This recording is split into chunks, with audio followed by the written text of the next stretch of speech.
Fundamentalists insist that you must follow Paul because Paul had private visions and revelations of Jesus. But when you actually read Paul's claims with any level of discernment, you find nothing but huge red flags all over the place. Now, I could name dozens of these for you, but here are my top 3 red flags of why Paul's private Jesus cannot be trusted and why it looks nothing like the Jesus of the Gospels. Red flag number 1.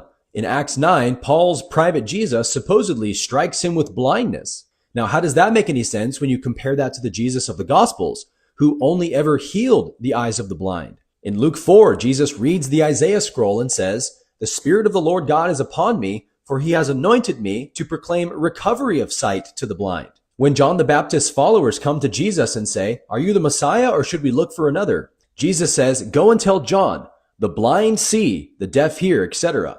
The first criteria Jesus gives for being the Messiah is that he heals the sight of the blind. Jesus also said no good tree can bear bad fruit.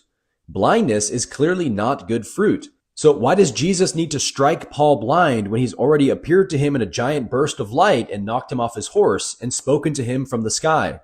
Sounds like a big dramatic make-believe story if you ask me.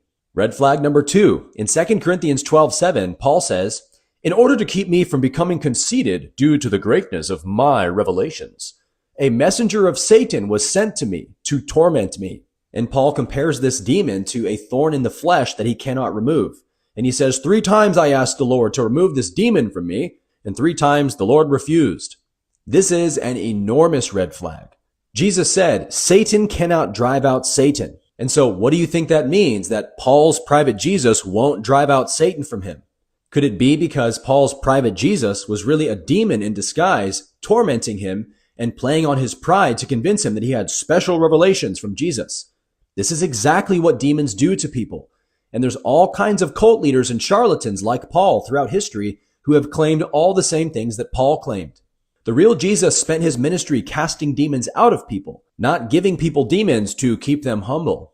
And red flag number 3 is that Paul's private Jesus only spoke to him in private visions. So we have no external testimony or witnesses to confirm any of Paul's claims. Just trust me bro logic. The real Jesus said, "I have spoken openly to the world. I have said nothing in secret." God doesn't reveal universal truths of salvation to one specific person in private visions. This is demonic deception at its finest. And again, even Paul claimed that he was being tormented by a demon.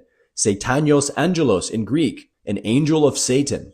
So I don't know about you guys, but that sounds a little sketchy to me. No one can be both the claimant and the witness to their own claim. And Deuteronomy 19:15 says, "In the mouth of 2 or 3 witnesses, a thing is confirmed."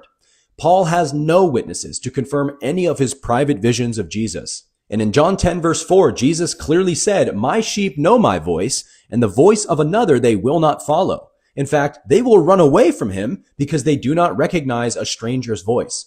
I hate to break it to you guys, but Paul is literally the voice of another. Paul is not Jesus, and I am not obligated to believe any of his claims. I don't believe in the private visions of Muhammad or Joseph Smith or David Koresh or Jim Jones. So why do I have to believe in Paul's private visions? All of these people derive their authority from private, unverified encounters and trust me bro rhetoric.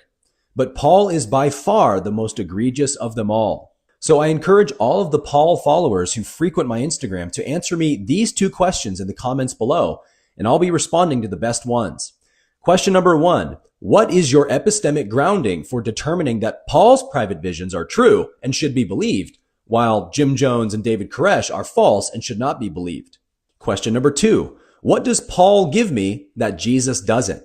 Please help me understand why you think I should follow Paul's teachings when I already have the teachings of the Messiah himself.